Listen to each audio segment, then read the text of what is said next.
Oh, today's the 7th? No. Oh, that's wrong. It's the 8th. That's wrong. Hello, everybody, and welcome to the Global Security Leadership Weekly Broadcast. Last week, we weren't here on the ICR 360 page. If you showed up here and realized our video was still up from the week before, last week I was in Dallas, Texas, so I was able to meet up with Tom Hall, and we did a live Facebook broadcast. So it wasn't, this is live also, but instead of being live in here, we were doing a Facebook Live show.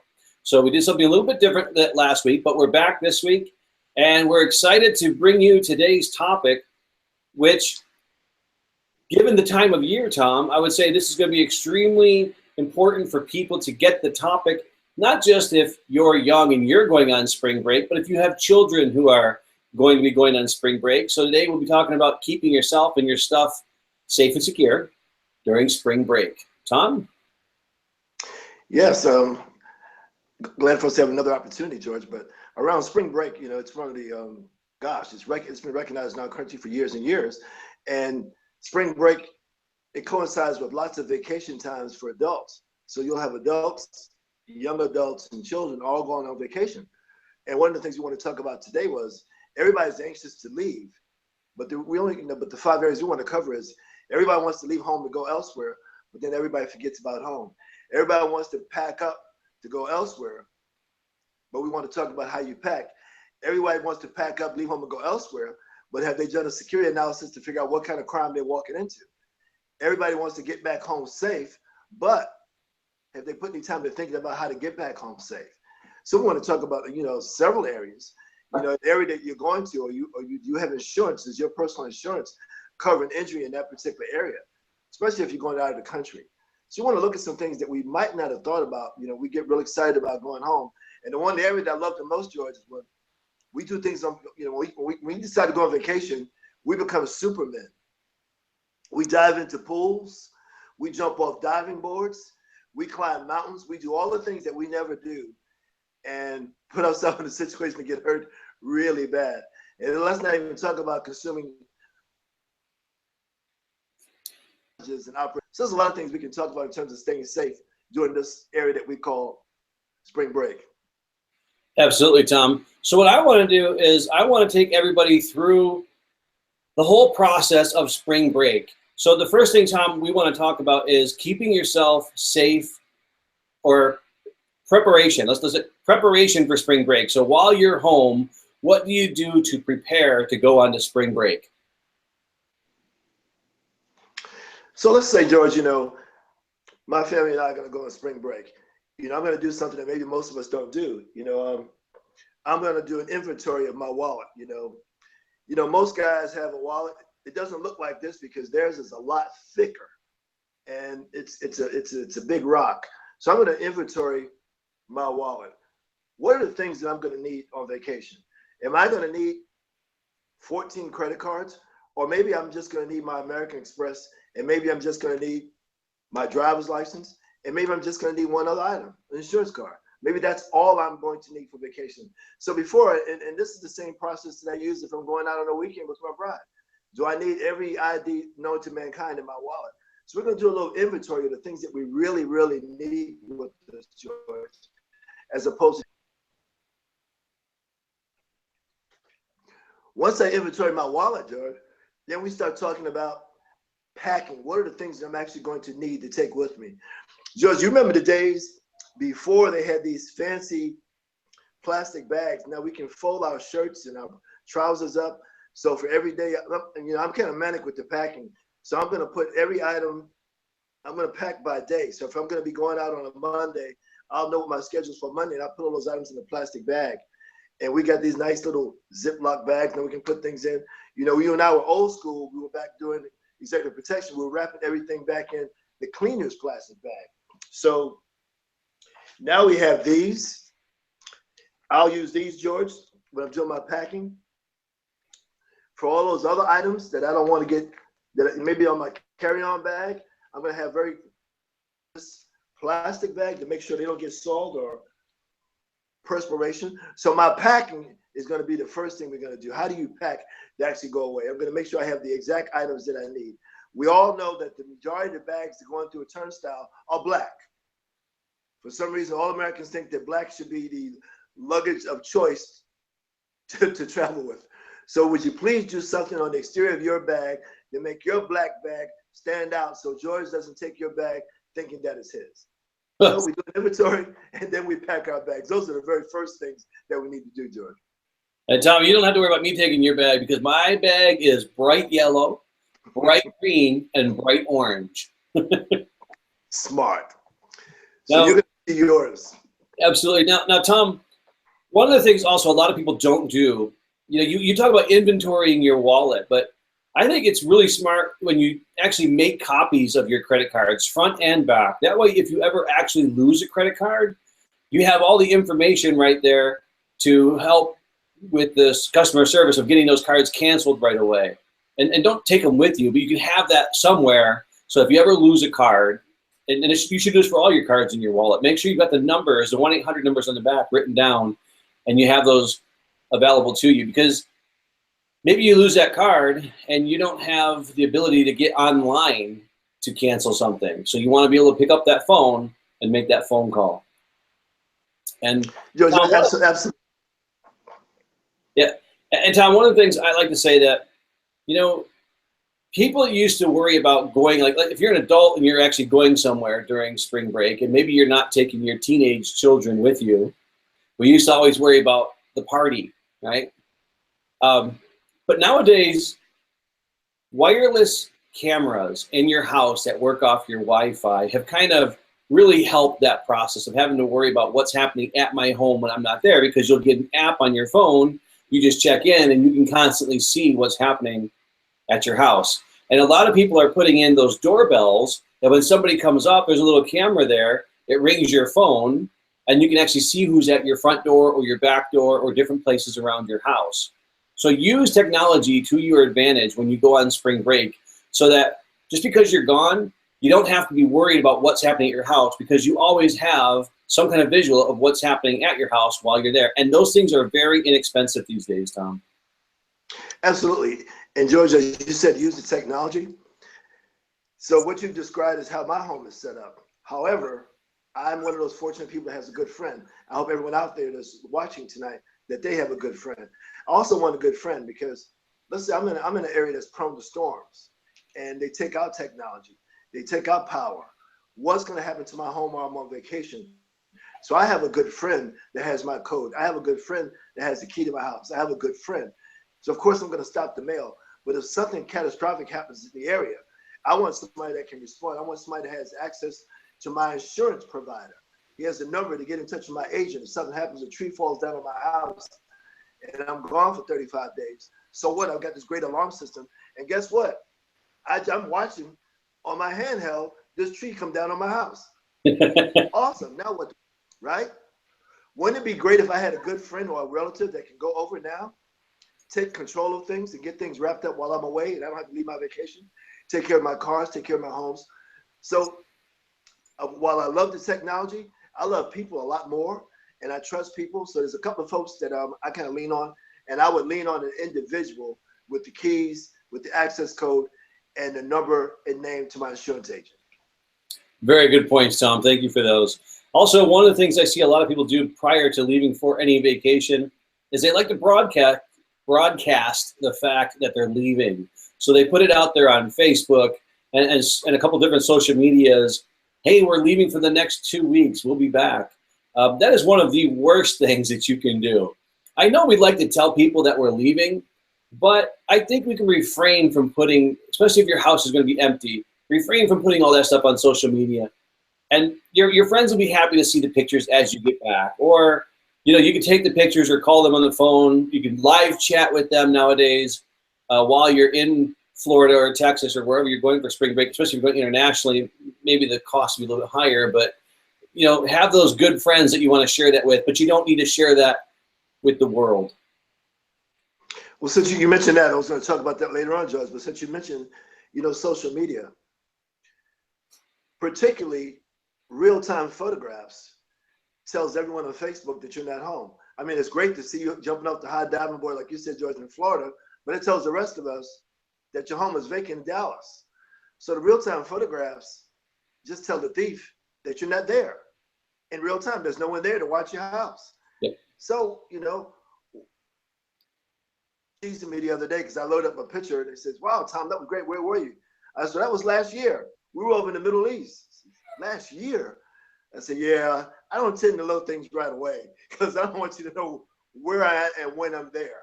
So I kind of get in that. So I'm kind of the slow guy, because I don't like to send photographs real time because it tells folks and it leaves a trail, it leaves footprints, I'm an old cop, what can I say?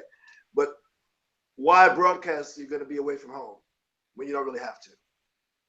Absolutely. And Tom, is there anything else you'd like to talk about pre-departure on your spring break before we hit hitting the road? If you don't have all the technology, maybe there's some folks that don't have the technology, that they're going to have everything on their smartphone to manage the lights, to manage the buzzer out front. Then go old school. Go on and get yourself some devices that you can plug in and turn your lamps on and off. Same time every night. Everybody knows you go to bed about 9:30. Those lights go out. You don't want the lights on all the time. Remember, if you don't have one of those high-dollar devices, then physically keep your blinds closed so people can't look inside your house. Don't forget, I know there's only probably a few of us left to get newspapers. But for those that get newspapers, stop the newspapers. Stop the mail. Post office will do what you have to do to stop those mailings that you don't know are coming. You don't want those advertisements to pile up at your door. So you want to make sure you do those little things that people don't really think about. They give people the impression that no one is there, no one cares, and this is an easy target. And I guess the last item, but we're going to talk about this a little bit more, about the devices that you take with you and how to keep them secure. Okay, great. Tom, now let's kind of transition from the pre-departure while you're at home to actually hitting the road. One of the things I'd like to talk about is the trip. Now, I'm one of those guys that I'll just sit and do the math. Let's see, if I fly myself, my wife, my son to this location, it'll cost me this much. And if I drive, yeah, it'll take me a little extra time, but it'll cost me this much. A lot of people are going to be on the road during spring break. A lot of, especially students, they're all going to carpool together and they're all going to head down to Florida. A couple of things I want to talk about on this. One, it's really tough when you're driving and everybody else in the car is sleeping. And if you're going to be riding shotgun, you should really try to stay awake for that person who's driving, because you don't want somebody getting tired while they're driving. You want to wake up and know that everybody's safe inside that car. Don't be drinking and driving. I mean, we already know that's just not a very smart thing to do, but it happens all the time. Let me tell you something, Tom, it doesn't matter how many people were to say this right now. During spring break, there will be thousands of DUIs that are given out because people are drinking and driving. But I'll tell you what's getting even worse is, and I don't know why this is, Tom, but it just seems every time there's an event, whether there's Mardi Gras, South by Southwest, or something else, somebody gets drunk, they start driving, all of a sudden the police flick the little blues on, and they take off and they run into people in a crowd. So don't ruin your entire life just because you wanted to have a few drinks and decided you thought you were good enough to drive. Because I'm here to tell you, it's just not a smart thing to do. So don't do it. Make sure that you're also not texting while you're driving, because there's going to be a lot of people who are trying to capture their entire trip on their phone and doing different things. Just be really smart about the trip itself. When you're driving, one of the things my dad told me when I was younger, and I was like 16 years old, just learning how to drive. And it's one of those things, when your father gives you some advice, a lot of times it goes in one ear and out the other until you actually experience it. But this is something he told me that I didn't have to experience. It resonated with me immediately. And it was the first time I was actually going to drive the car by myself, and I was going to pick some other people up, and we were all going to go out. And my dad said, when you have other people in that car with you, you're responsible for everybody in that car. He said, so how you drive when you're by yourself is your business. But when other people in that car, you drive carefully. You take responsibility for your actions because you're responsible for the lives of the other people in that car. And I just want everybody to recognize that if you're driving during spring break. Tom, anything to add to that, or would you like to talk about airports, trains, boats, anything else? Well, if you're going to start off talking about cars, my career started as a Virginia State Trooper. So, of course, I realized that, every hour there are 31, at least 31 alcohol-related accidents across our country, you know, and so those are things that are very, very, very preventable. And we don't realize because it impairs us, it impairs our judgment. So we think we can do things that we actually cannot do. And one of the other things I would say is, when I was a campus police chief, we used to do this service for our students before they leave for spring break, is to actually check the cars. And if you don't know how to check the car, make sure you take it to a mechanic. You know, just the basic things, you know, the oil pressure, you know, you're checking your oil, you're checking your tires. You're doing the very, very basics. So those something happens to you on the road, make sure that you have something like an insurance. Like I personally have AAA. I've had it for 25 years. I make sure my kids had it. So if something does happen, that you can get some service and you get some service promptly. So just make sure that, you know, the car is roadworthy, because you're going to have all your loved ones in the car with you. And as George said at the very, very beginning, lay out your trip, knowing how many hours you can drive at a time when you're going to be safe. Make sure that you're very, very, very comfortable with that particular drive, and make sure that that vehicle is roadworthy, and that vehicle is a vehicle that you're driving. There are a lot of us that get rental cars. You'll pick up a rental car. Well, become familiar with the rental car before you pull off and start driving with it. You know, George, you know, I'm still at the rental car place. We just flew in someplace. I go to get the rental car, and they look at me like I'm crazy, because I'm saying, okay, stand behind the car. Tell me my brake lights are working. Tell me my signal lights are working. Do you hear this horn? Then I'm checking. I want to make sure everything is straight on this vehicle, because my family is going to rely on me to take care of them, and they're going to put the faith in me, and I got to put the faith in this rental car that I just picked up. So just make sure that the vehicle you decide to get in is roadworthy and worthy of carrying your family. Yeah, Tom, I've seen, and actually I've done it a few times myself, where you do get in that vehicle, it starts to rain, and now you're fumbling around trying to find the windshield wipers. That's not the time to be trying to figure out where the windshield wipers are. And exactly. Unfortunately, I've learned that from experience. But you know, if somebody else can get that now, you know, we could save you a lot of trouble, and hopefully, you know, not doing that keeps you and your family a lot safer. So, Tom, also, you know, I'm really glad you mentioned doing a service checkup on your car before you actually depart, because that's so important. I can't tell you how bad it is. Somebody gets ready to go on break, and all of a sudden you see them on the side of the road, and you know they're going on some kind of vacation because the way the car is packed, and they're just sitting there, and their car is broke down. There's nothing to ruin your vacation faster than just not paying attention to the small things that could have been avoided if you had just taken the time to do some kind of quick service. But Tom, we've talked about airport and other kinds of travel a lot. One thing I would like to mention, and only because this recently happened to a good friend of mine, they were getting ready to go on a trip, and they were going out of the country. And just 3 days before they were going to depart, looked at their passport, and one of them realized their passport was going to expire while they were out of the country. So they had to hurry up, drive down to Atlanta, do the one-day service. And you know, you might not always get lucky enough to get a slot when you're trying to get a one-day passport, because not everybody gets a slot when they go down there. There's only so many in the country that you're allotted. So make sure you're looking at your passports, make sure they're up to date, make sure you know where they are, and take the documents that you need. And I heard Tom say it in the very beginning of this call, take a look at the area you're going to, especially if you're going out of country. Know what's happening in that country at the time while you'll be there. Know what the risks are, know what the threats are, and know how to keep your family safe in those areas. Tom? And what I'm going to add to that, George, particularly if you're going to be going out of the country, there should be someone in the country. This is your heartbeat person. If I'm going out of the country, you know, one of my best friends is a guy named George Wheeler, right? So George is going to have a copy of my credit cards because I trust George. So if something happens to me over there, or I lose a card, it's easier to get a replacement one if you have a copy.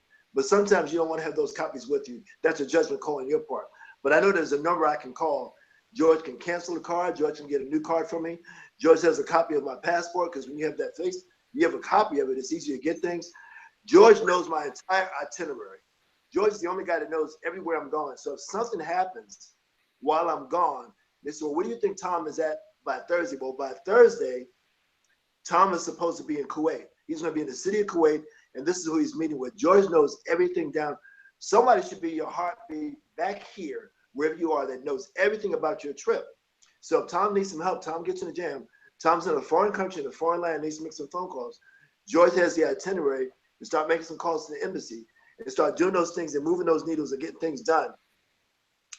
So if we're talking now, George, about being out of the country, then there's all, that program that we've all used, the Smart Traveler Enrollment Program, the STEP program, which is great.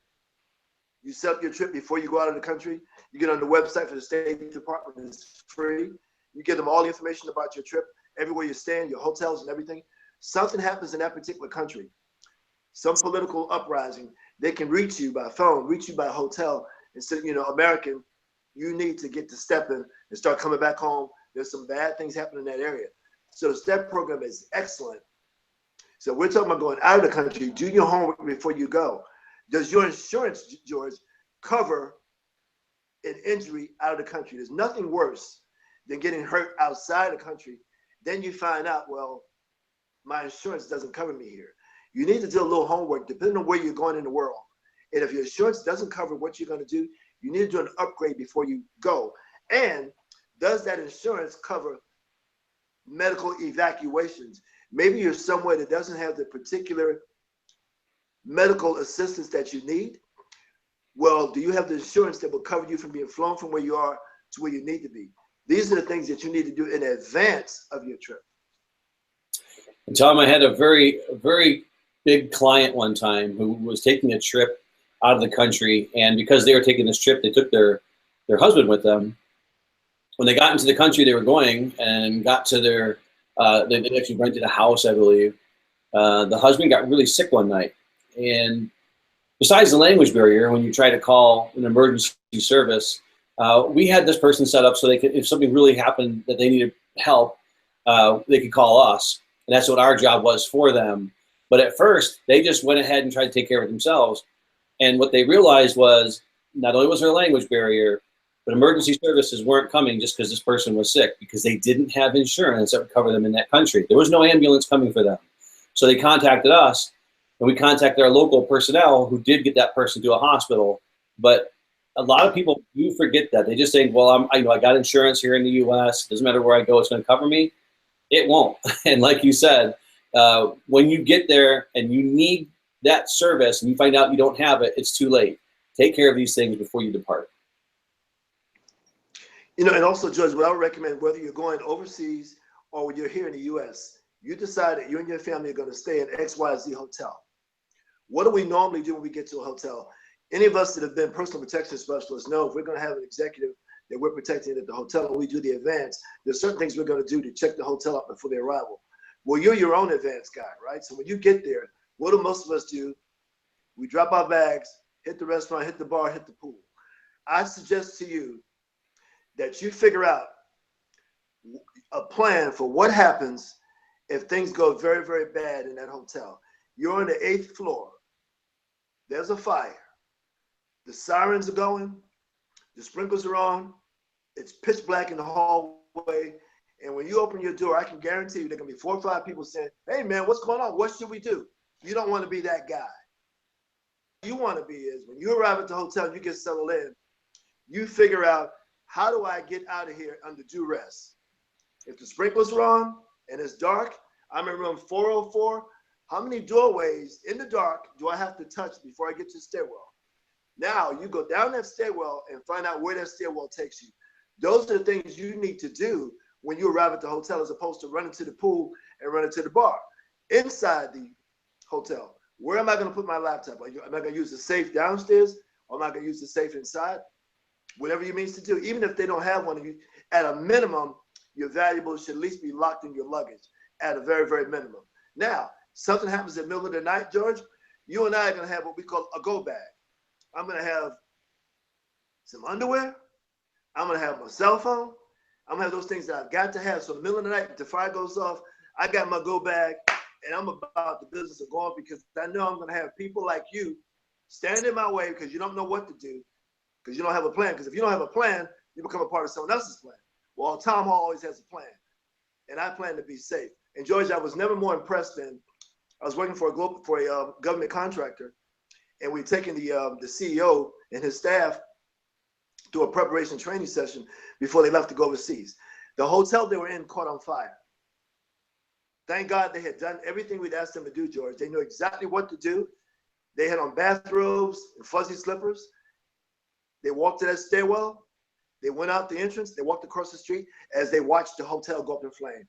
And I was so pleased that they walked into the hotel and executed the plan, and they didn't become victims as some others were, unfortunately.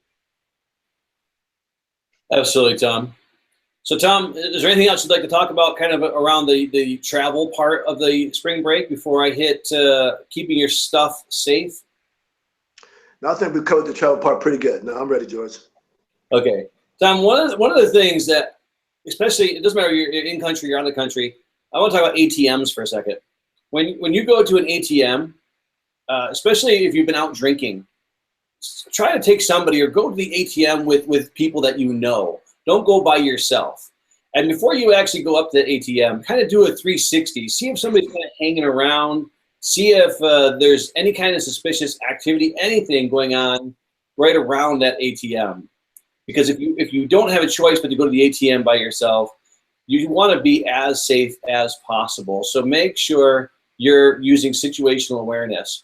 And you know, Tom, when you've been drinking, one of the first things that goes away for most people is situational awareness. They're completely oblivious to everything that's going on around them. So I recommend if you're going to be doing any kind of consuming of alcohol, try to get your money before you do that. And try not to use an ATM after you've been drinking. And that's just one way that you could help keep yourself and especially if you have a friend who says, hey, they're going to run to an ATM, offer to go with them. Keep your friends safe too. Tom? Sure, George. And also, what I would add to that is your devices. You know, we tend to lose our mobile devices in taxi cabs.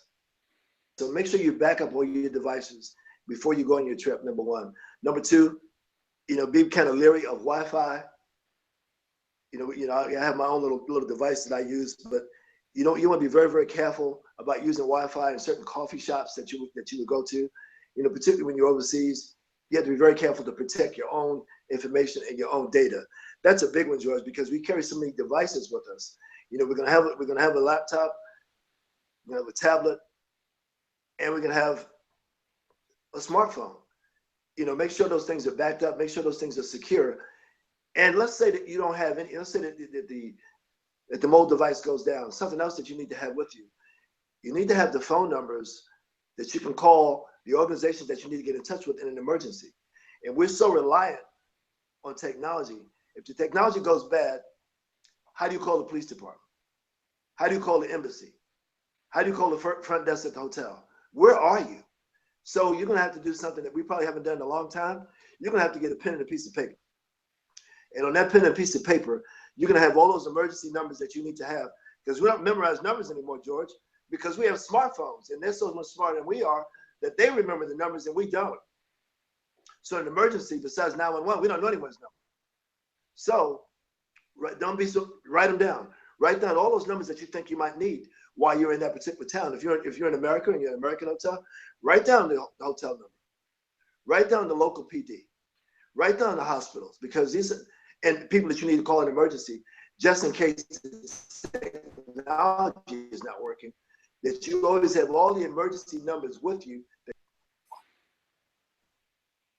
Yes, Tom. You know, I really want to talk about devices in the aspect of, I'm one of those old school guys. You know, people think that when you take all the steps that we're asking, that people, you don't have to take them all, but if you just do some of these things to help keep yourself, your friends, your family secure, and think, well, if I'm doing all that, I can't have fun. Trust me, you will still have fun, but you'll have a lot more fun if you have a safe and, in a sense, a healthy vacation where nothing happens to you and you stay safe and secure. Now, I know it's kind of old school. I know people think this isn't cool, Tom, but I used to wear one of those, and sometimes I still do, but one of those, look, when you're out, especially in like Florida and Texas, and you're wearing shorts and your tank top shirt and flip flops, there's not a whole lot of places to put your phone or your wallet or those other items. And I used to wear one of those, they call them fanny packs or butt packs, whatever you want to call it. It got a little clip, it wraps around your waist, it has a little pouch there.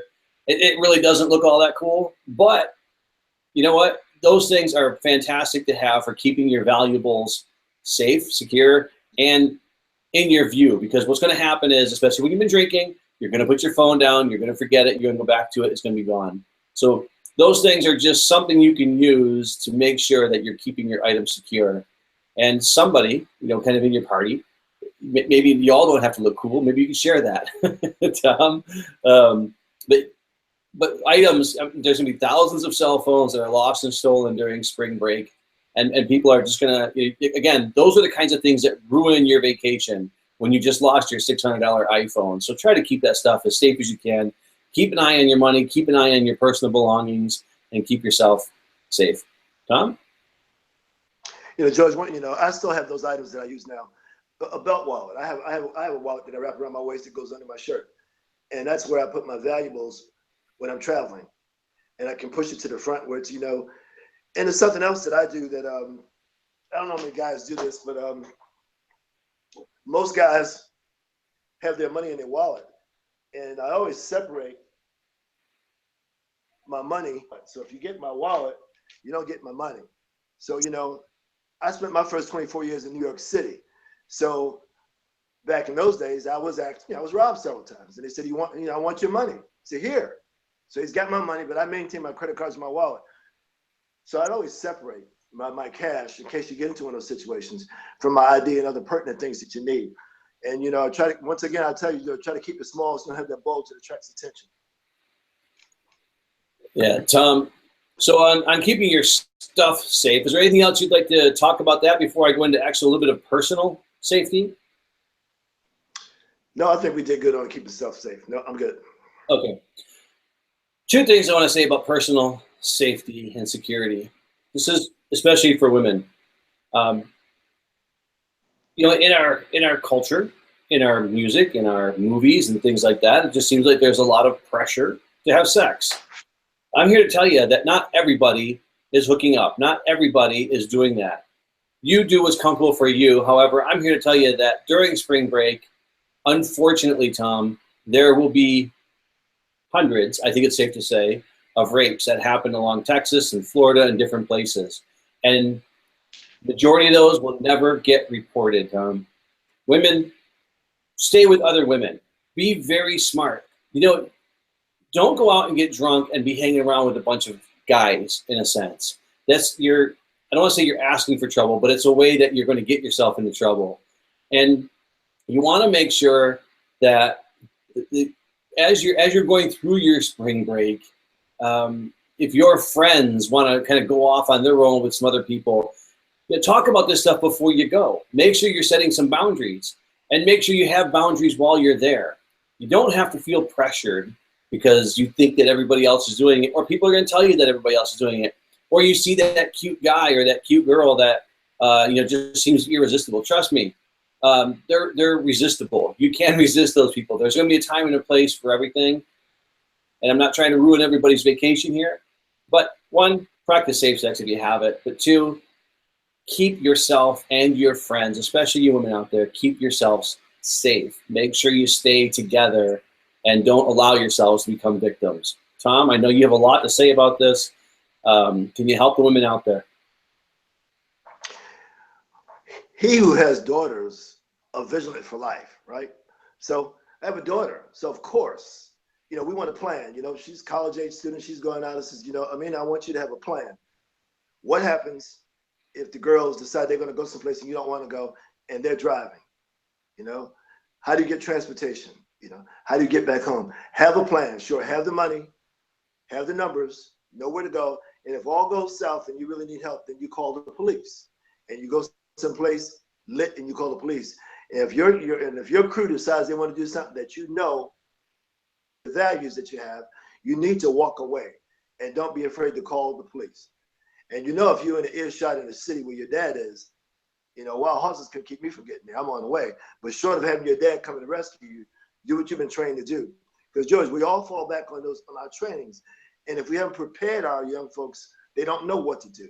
So sit down with them and try to convince them of what they should do. But they all have to have a plan. And you're talking about being out at night, being with the group. If they're getting ready to do things that you feel uncomfortable doing, just have a plan. You can call that car service, because now we have those different types of car services that will pick you up. But even when we get on smartphones, we call those car services. Also, use the security devices that you have. When you set up transportation, car services, they're going to tell you, they're going to have a picture of the driver, they have a license plate number and a name. I want you to look at the front plate, the back plate of the car, depending on what state you are. Make sure that plate corresponds with the license plate that you have. Make sure that picture corresponds with the picture you have, and ask him to repeat his name and have a casual conversation. Who are you? Where is my destination? Is being there. And you don't sit up front with them. You sit on the right rear if any way possible, so you can see him at all times, and you're in a situation to get out of the car, even if you have to get out of the car with this driver. Because if you sit behind him, you're at a disadvantage.